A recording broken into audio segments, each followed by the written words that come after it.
Bismillahirrahmanirrahim. Assalamualaikum warahmatullahi wabarakatuh.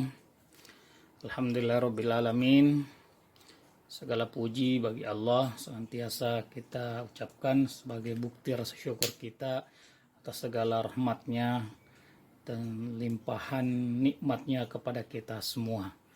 Dan tak lupa kita kirimkan juga salawat dan salam kepada Nabi kita, Nabi besar Muhammad Sallallahu Alaihi Wasallam. Anak-anakku yang saya banggakan, semoga kalian semua tetap sehat walafiat, tetap bisa menjalankan ibadah puasa dengan baik, dan ibadah-ibadah yang lain yang dengannya bisa menambah pahala kita di bulan suci Ramadan ini.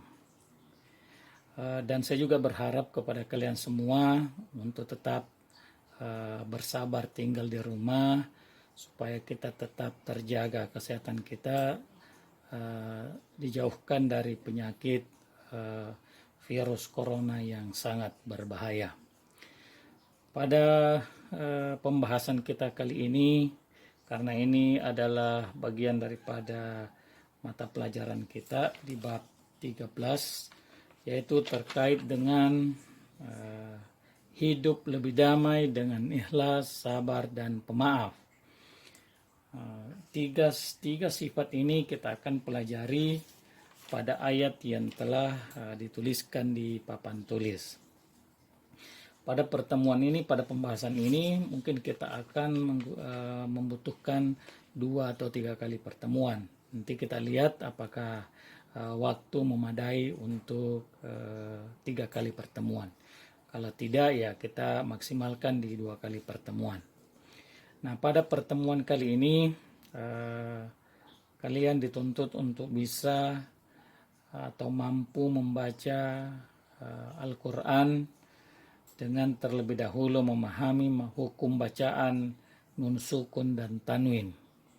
Maka oleh karena itu pada pertemuan ini fokus pada hukum pemahaman hukum bacaan nun, sukun, dan tanwin. Anak-anakku sekalian yang saya banggakan, oleh karena itu sebelum saya membacakan ketiga ayat tersebut, terlebih dahulu saya minta kepada kalian semua untuk mengambil Al-Quran, membuka mushaf Al-Quran, dan mencari ketiga ayat tersebut. Yang pertama adalah surah An-Nisa ayat 146.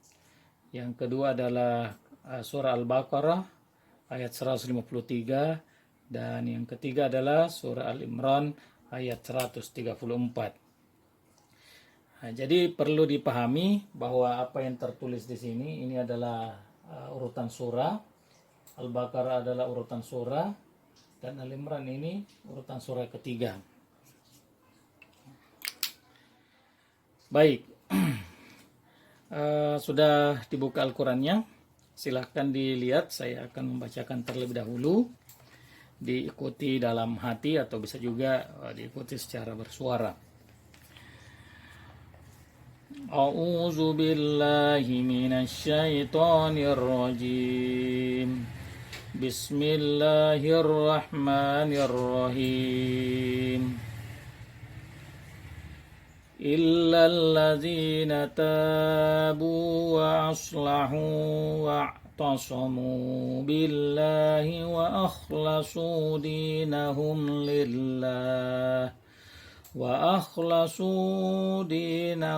لله فأولئك مع المؤمنين وسوف الله المؤمنين أجرا عظيما وسوف يؤتي الله المؤمنين أجرا عظيما. Kemudian perhatikan surah yang kedua, surah Al-Baqarah. Ya ayyuhalladzina amanu ista'inu bis-sabri was-salah innallaha ma'as-sabirin. Kemudian yang ketiga, perhatikan surah Al-Imran ayat 134.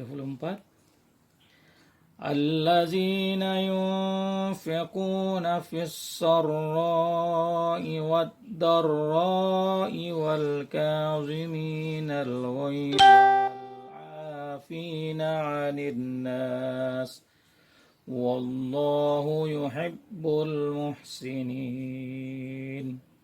Ya, baik. Sebelum kita membahas tentang hukum bacaan nun sukun dan tanwin ada pada bacaan tadi, alangkah baiknya kita terlebih dahulu melihat arti dari ayat yang telah kita baca secara bersama-sama supaya kita bisa memahami apa kandungan ayat tersebut. Yang punya Quran terjemahan bisa dilihat, coba dibuka surah An-Nisa ayat 146, dilihat artinya.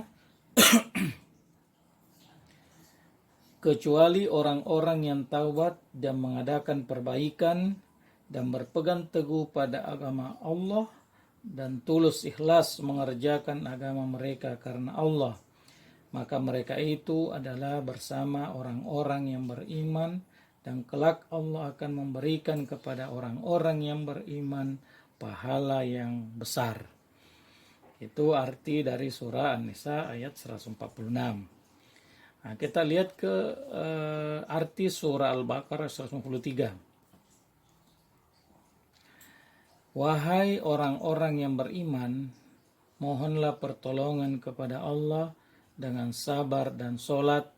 Sungguh Allah beserta orang-orang yang bersabar. Kemudian kita lihat arti surah atau ayat yang ketiga, surah Al-Imran ayat 134, yaitu orang-orang yang memaafkan, orang-orang yang menafkahkan hartanya baik di waktu lapang maupun sempit, dan orang-orang yang menahan amarahnya dan memaafkan kesalahan orang. Allah menyukai orang-orang yang berbuat kebajikan. Nah, demikian kira-kira arti ketiga ayat tersebut. Ini perlu kita baca, kita harus pahami supaya kita bisa menerapkan kandungan ayat tersebut dalam kehidupan sehari-hari. Adapun penjelasannya, tafsirnya, dan makna kata per kata nanti kita bahas pada pertemuan berikutnya.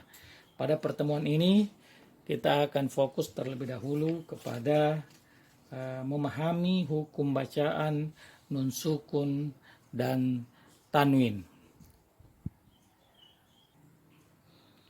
Baik, kita perhatikan pada tulisan yang ada di hadapan kalian di papan tulis. Kita membahas hukum bacaan nun sukun dan tanwin. Hukum bacaan nun sukun dan tanwin ini terbagi kepada 4 bagian secara garis besarnya. Kalian bisa melihat yang pertama itu adalah izhar, ikhfa, idgham, dan iqlab. Ada 4 bagian. Nah, kita fokus terlebih dahulu kepada izhar. Ya. Hukum bacaan izhar ini adalah apabila ada nun sukun atau tanwin berhadapan dengan salah satu di antara hurufnya. Jadi izhar itu ada 5 hurufnya, ha, kho, a, go, dan ha. Ada 6 hurufnya. Apabila nun sukun atau tanwin bertemu dengan salah satu ini, maka dia disebut dengan hukum bacaan izhar. Contoh, ya, contoh nun sukun bertemu dengan alif, atau amzah.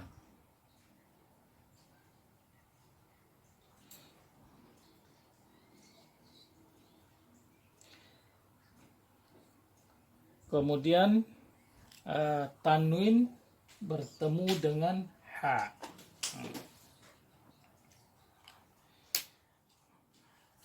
Cara membacanya, apabila nun sukun atau tanwin bertemu dengan huruf izhar ini harus jelas. ya, bacaannya harus jelas. Nah, jadi izhar itu artinya bacaan jelas.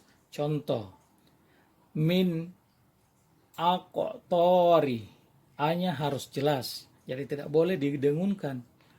Nah, sama dengan yang kedua, ragadan haisu, tidak boleh dibaca ragadan haisu, itu salah. Nah, jadi harus jelas huruf ha-nya, huruf izharnya. Ragadan haisu. Ini. Kemudian kita pindah ke ikhfa. Ikhfa itu artinya bacaan samar-samar. Nah, hurufnya itu, ini ada banyak hurufnya. 1, 2, 3, 4, 5, 6, 7, 8, 9, 10, 11, 12, 13, 14, 15. Ada 15 huruf.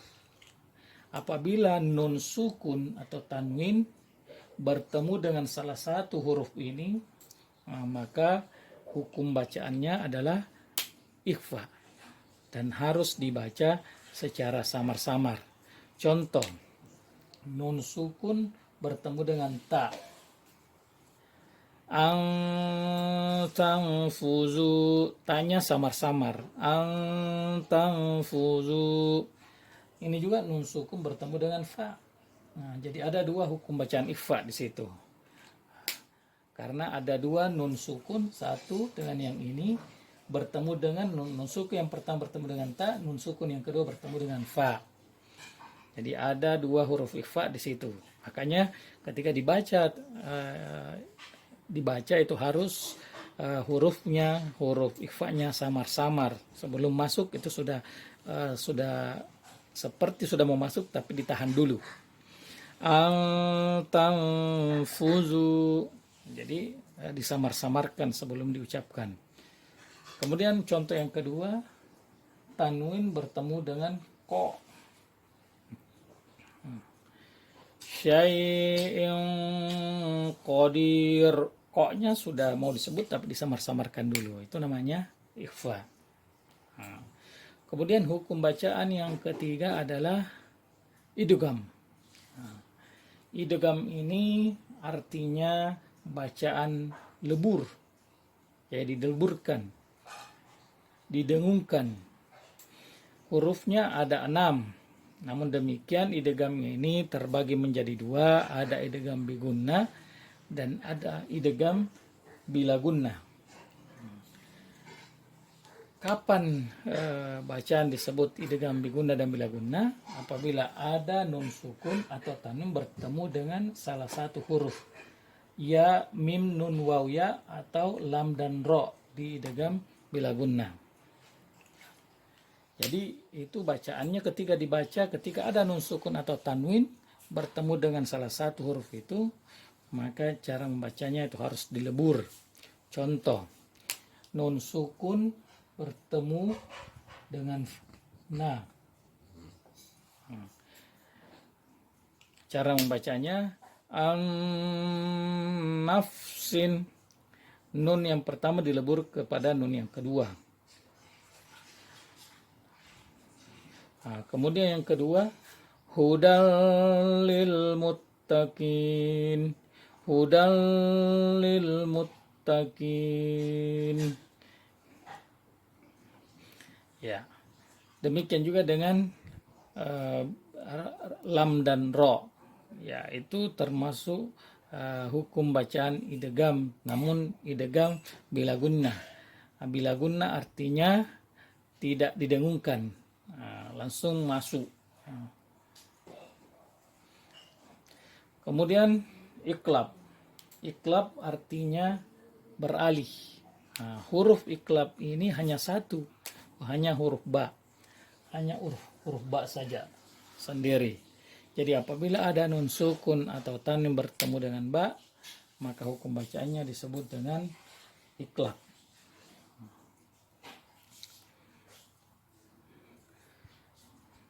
Nah, bagaimana cara membacanya?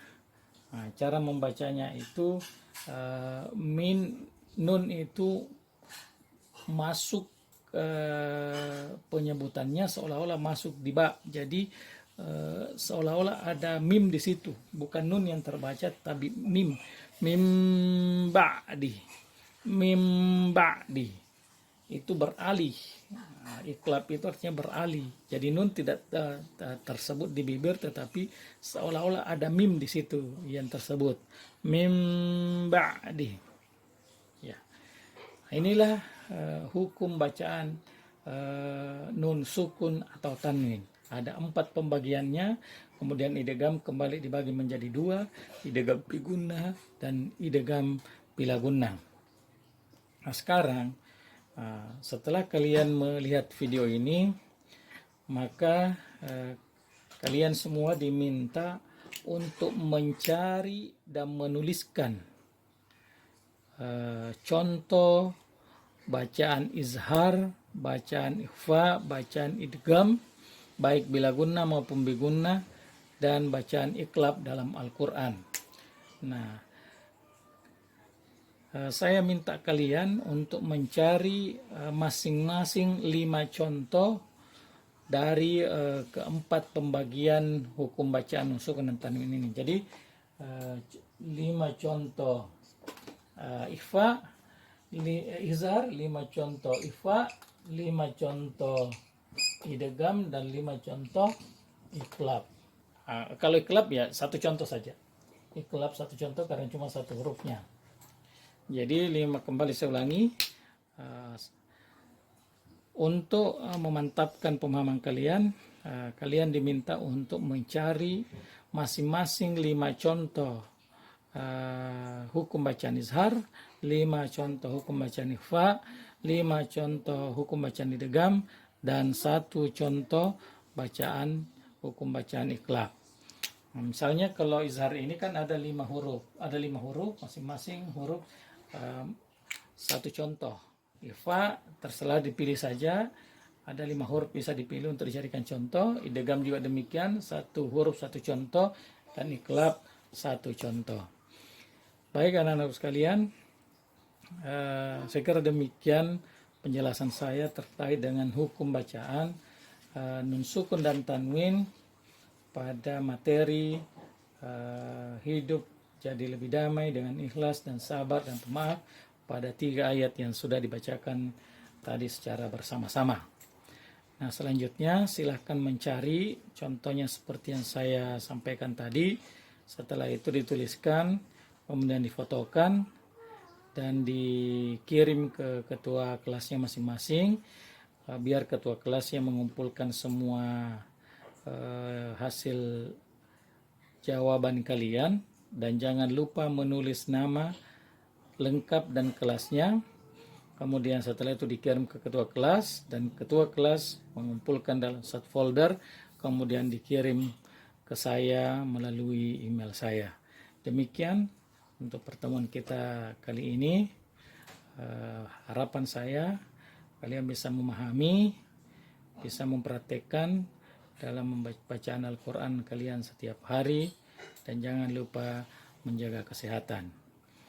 Baik, demikian. Semoga kalian tetap sehat, bisa melaksanakan ibadah puasa dengan baik. Terima kasih atas perhatiannya. Akhirul kalam. Wassalamualaikum warahmatullahi wabarakatuh.